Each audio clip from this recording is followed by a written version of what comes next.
জাতিসংঘের মানবাধিকার বিষয়কের প্রধান সে বলেছেন, পথ পাল্টান, সত্যিকার অন্তর্ভুক্ত গণতান্ত্রিক পরিবেশ তৈরি করুন। হ্যাঁ দর্শকবৃন্দ, আমি প্রথম আলো থেকে সংবাদটি সংগ্রহ করেছি।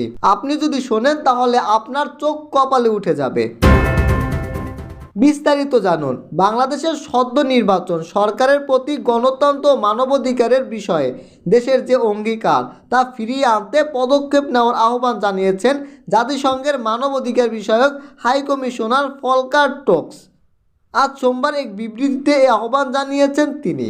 বাংলাদেশের রোববারের নির্বাচনে বিরোধী প্রার্থী ও তাদের সমর্থকদের উপর সহিংসতা ও দমনপীড়ন হওয়াটা বলে উল্লেখ করেছেন ফলকার টোকস। তিনি বলেছেন, এই নির্বাচন সামনে রেখে বিগত মাসগুলোতে বিরোধী দলের হাজার হাজার নেতাকর্মীকে নির্বিচার আটক ও ভয়ভীতি দেখানো হয়েছে।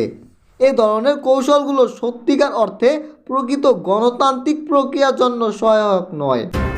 জাতিসংঘের মানবাধিকার বিষয়ক হাই কমিশনার বলেন, আমি সরকারের প্রতি বাংলাদেশের সব নাগরিকের মানবাধিকার যেন সম্পূর্ণভাবে বিবেচনায় নেওয়া হয় তা নিশ্চিত করা এবং দেশের একটি সত্যিকার অন্তর্ভুক্তমূলক গণতান্ত্রিক প্রক্রিয়ার জন্য আবশ্যক শর্তগুলোর জোরদারের পদক্ষেপ গ্রহণের অনুরোধ করছি। ফলকার টুকসের বিবৃতিতে বলা হয়, ভোট সামনে রেখে বাংলাদেশের আইনশৃঙ্খলা রক্ষাকারী বাহিনী কর্মকর্তারা গণগ্রেপ্তার, হুমকি, ব্ল্যাকমেল ও নজরদারি এসব পন্থা অবলম্বন করেছে বলে খবর রয়েছে। আর এসবের কারণেই দেশের প্রধান বিরোধী দল বাংলাদেশ জাতীয়বাদী দল বিএনপি নির্বাচন বর্জন করেছে। অগ্নিসন্ত্রাসের মতো রাজনৈতিক সহিংসতামূলক কর্মকাণ্ড ঘটেছে বলেও খবর রয়েছে। বিরোধীরা অগ্নিসন্ত্রাস চালিয়েছে বলে উল্লেখ রয়েছে।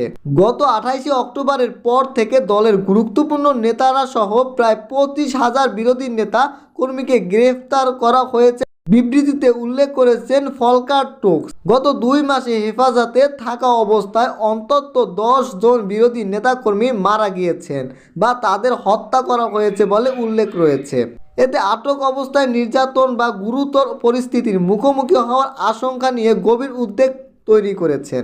বাংলাদেশ উন্নয়নের ক্ষেত্রে রোল মডেল হিসাবে আবির্ভূত হয়েছে উল্লেখ করে তিনি বলেন, আমি আন্তরিকভাবে আশা করি দেশের রাজনৈতিক ও প্রাতিষ্ঠানিক পর্যায়েও এটা প্রতিফলন ঘটবে।